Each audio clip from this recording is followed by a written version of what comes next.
By putting the Rabab in a different context, be it a classical context or that of a more contemporary context, you know, my hopes are to usher the Rabab into the 21st century, to put it in a specific way that it can be appreciated by a lot of people and enjoy a wider audience.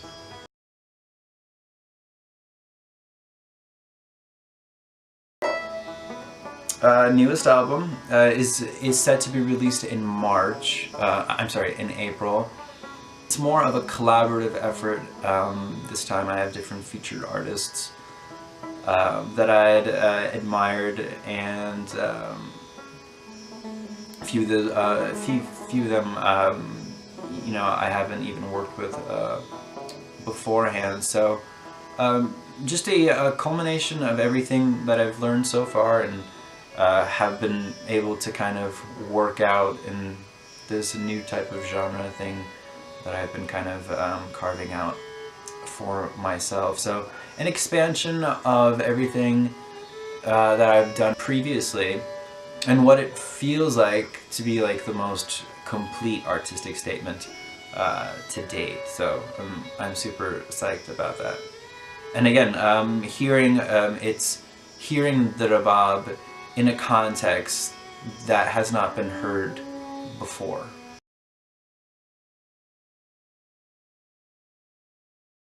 I don't know. For me, it almost feels like an itch.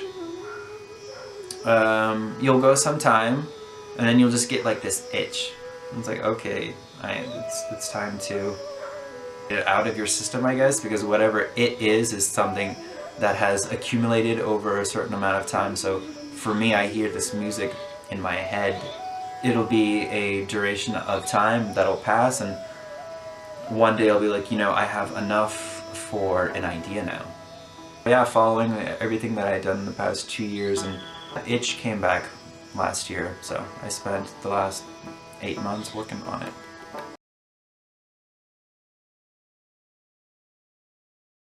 This album is pretty much, it's something that, I mean, like I said before, it's the most complete statement that I've made, and so it's that much more special to me because I feel like out of everything I've done so far, it's the best representation of me and my work. And I have pet projects, like I like putting out small EPs to tape.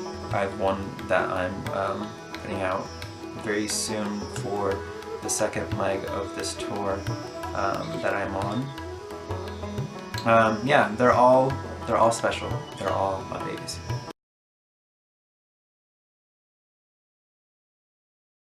I think it's a way that people will listen to music. I grew up different era, right? So there were tapes.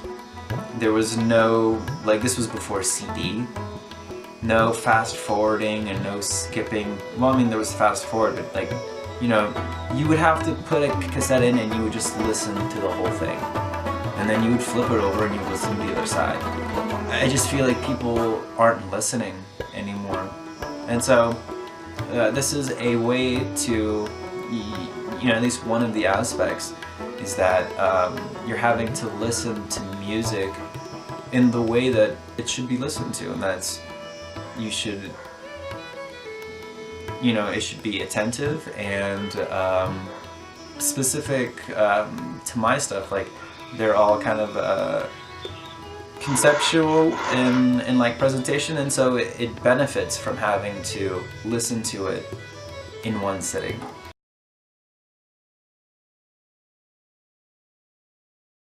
Yeah, I was very fortunate in that regard that my parents always supported me from the beginning as far as the pursuit in wanting to learn music, and then later on transitioning from, you know, something that was more or less a hobby to profession.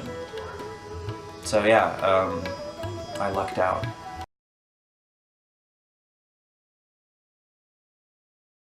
I think one real way to help Afghan music thrive and or maybe enjoy a renaissance would be to support Afghan musicians and artists. That means coming to shows, that means you know, buying music.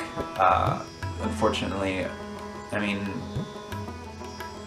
I can only speak for myself, but there's not a real Afghan attendance at a lot of my shows, so we can help Afghan music in the West by supporting the few that choose to make this a profession.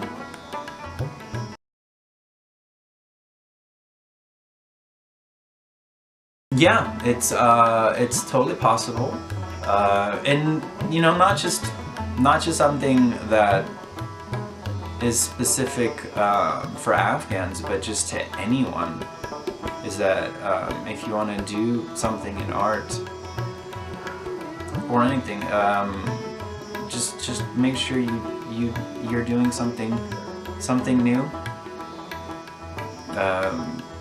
So many people like to capitalize on maybe trends that are already in fashion, but I mean, you know, if you're doing more or less the same thing as someone else, there's nothing to really differentiate you from you know, everyone else in the pack. I feel the only way to excel in a lot of this stuff is to give people that extra, you know, factor that will really set you apart from the rest. That and the hustle. It's possible, but what do you have to offer, and how hard are you willing to work for it?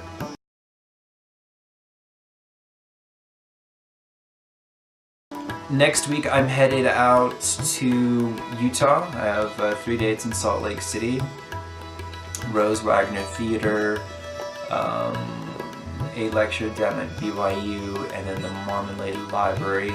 On the 18th I'll be in Boulder, Colorado, with my friend Sheila Bringy. On the 19th I'll be in Omaha, Nebraska, Creighton University, and then in Boise, Idaho, the 22nd to the 25th for Treefort Music Festival and Yoga Fort. That's March. Live shows in support of the album. Again, there's the classical stuff and then there's the contemporary stuff. So the classical stuff is presented as you would expect, in a very acoustic manner. But in support of the album and these other projects, the more you know, contemporary avant-pop type of ensembles, we're running a lot of live effects. So you know, this would be your normal Rabab tone.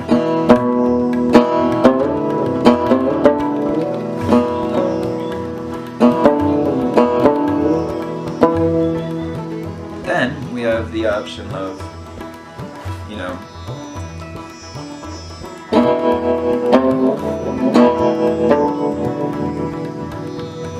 and I have a few pickups running into the Rabab, so I'm able to run it through different effects pedals, and this is a tremolo.